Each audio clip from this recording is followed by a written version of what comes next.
اللہ کہتے ہیں کہ زندگی میں ایک دفعہ احرام باندھ کے آؤ, پراپر ڈریس پہننے کی اجازت نہیں ہے, اور دیوانوں کی طرح بیت اللہ کے گرد چکر لگاؤ, صفا مروا میں دوڑو. حالانکہ کون سی بات ہے, دوڑنا تو کوئی عبادت نہیں کہلاتی نا.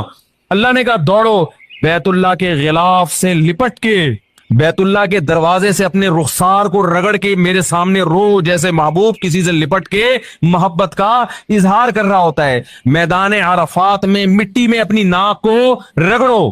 تو یہ جو اللہ نے عبادت کا ایک خاص طریقہ رکھا ہے, یہ طریقہ صرف ان کو سمجھ میں آئے گا جو دیوانوں کی طرح اپنے رب سے محبت کرتے ہیں.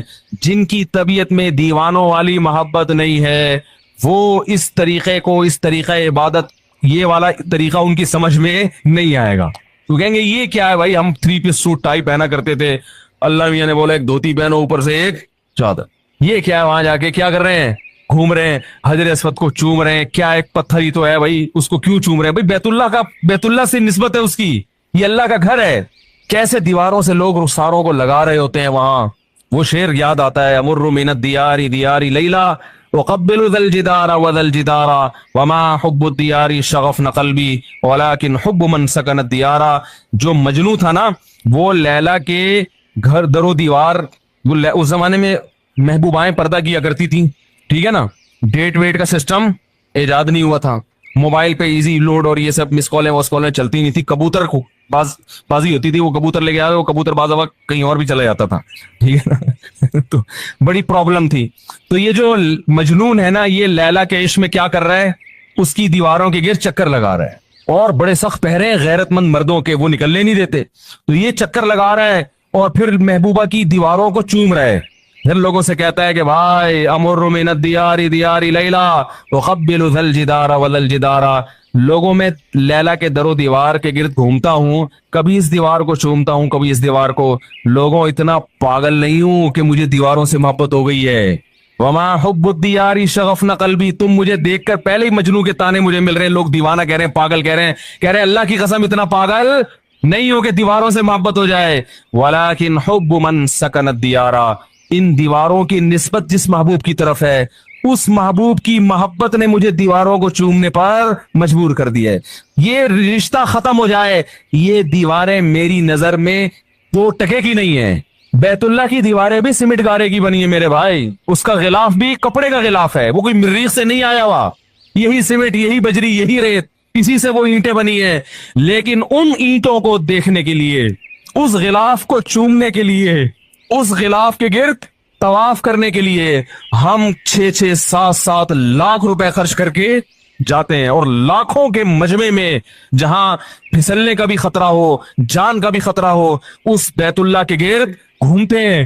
اس کی وجہ بھی یہی ہے کہ ہمیں ان دیواروں سے محبت نہیں ہے. ان دیواروں کی نسبت کس کی طرف ہے, خالق کائنات. اس نے کہہ دیا کہ یہ کس کا گھر ہے, رہتا بھی نہیں ہے وہ وہاں پہ, رہتا بھی نہیں ہے, بنایا بھی انسانوں نے اس کو, لیکن رب نے کیا کہہ دیا, یہ گھر کس کا ہے, میرا. بس اتنی نسبت ہمارے لیے کافی ہے.